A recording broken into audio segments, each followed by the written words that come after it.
There's this moment in every Kingdom Hearts game where reality completely stops making sense. You know it if you played them. The moment when the giant key unlocks the sky.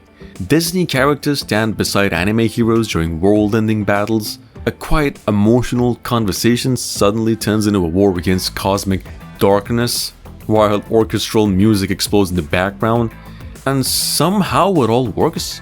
In fact, that's the magic of Kingdom Hearts. No other franchise ever in gaming feels this ambitious, this emotional, or even this unapologetically strange at the same time.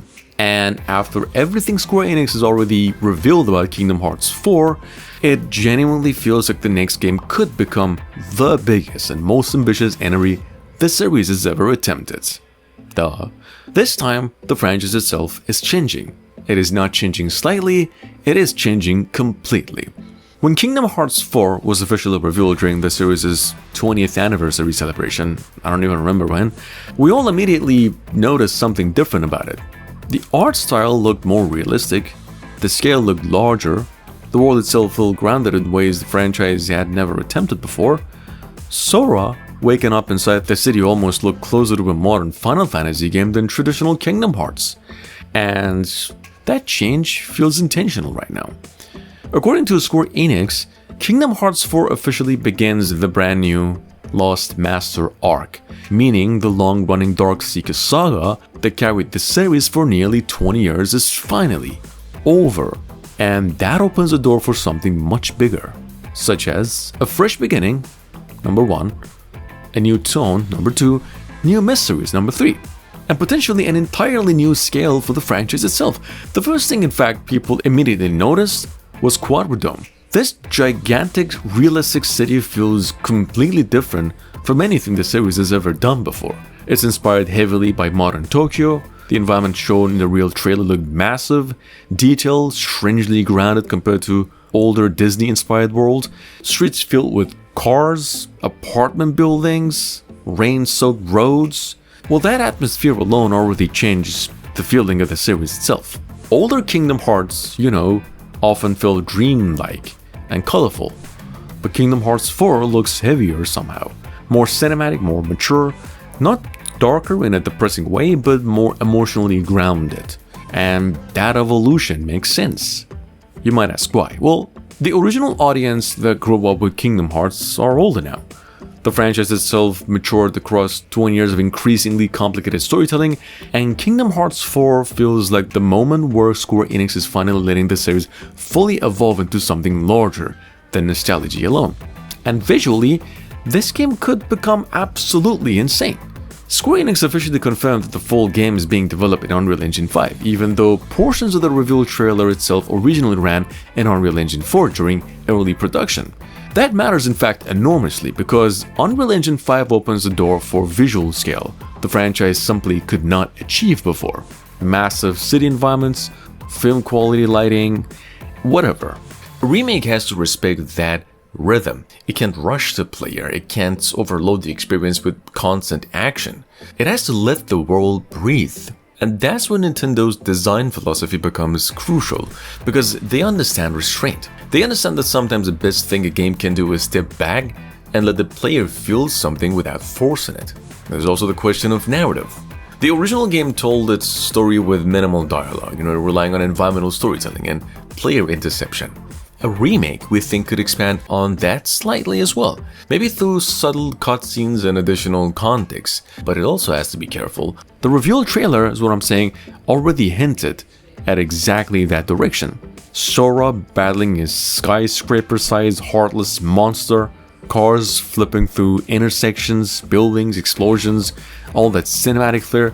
That scale felt important, because for many years Kingdom Hearts always carried huge ideas trapped inside older hardware limitations, and fans immediately noticed it too. All the discussions in fact exploded after the reveal trailer, specifically because players could already see the franchise evolving visually into something much larger than before. Many fans even describe Quadrodome as feeling almost next generation Final Fantasy mixed with Kingdom Hearts insanity. That combination honestly sounds perfect, because underneath all of the Disney magic and the complicated lore, Kingdom Hearts has always been about scale. about big emotions, big worlds, big mysteries. Everything in the franchise feels emotionally oversized in the best way possible. We know that Kingdom Hearts 4 looks ready to push it even further, especially with Sora himself, because the ending of Kingdom Hearts completely changed his situation. After sacrificing himself to save his friends, Sora awakens trapped inside Quadridom, a world described by characters as something closer to an afterlife or alternate reality compared to traditional Kingdom Hearts worlds. That setup opens endless possibilities right now, and honestly it gives the series something it rarely had before: mystery again. See, for years, Kingdom Hearts lore became incredibly dense and interconnected. Fans loved it, but newer players often struggle to jump into the story because so much history already existed behind every character and every event. Now, Kingdom Hearts 4 feels like a reset point emotionally. A new beginning where players explore unfamiliar territory alongside Sora himself. That's exciting. And then there's also the Disney side of things itself, which is where speculation get completely wild. While Square Enix has not officially confirmed most worlds yet, fans immediately started dissecting the reveal trailer frame by frame, searching for hints. And honestly, the possibilities feel believable now. Disney owns more major franchises than ever before, and Kingdom Hearts 4 arriving during this modern Disney era opens the door for worlds that would have sounded impossible years ago. Marvel, Star Wars, modern Pixar films, entirely new Disney properties never before in the series, explored in the series. The political scope feels enormous right now, but importantly, Square Enix also seems aware that original Kingdom Hearts storytelling itself matters more than ever now. Honestly, Kingdom Hearts 4 feels like the first game truly positioned to do both at the highest level simultaneously. That is probably why anticipation around the game feels so massive, despite the long wait. Even years after the reveal trailer, fans continue analyzing every small detail online because the project simply feels huge in scope. Because players can sense this is not just another sequel, this feels like a new era. A bigger era, and honestly, gaming itself is ready for something this ambitious again. Visually, emotionally, and technically, Kingdom Hearts 4 genuinely feels positioned to become the series' defining moment. Square Enix really pulls everything together correctly. And as much as we can picture it, well, hopefully sooner rather than later.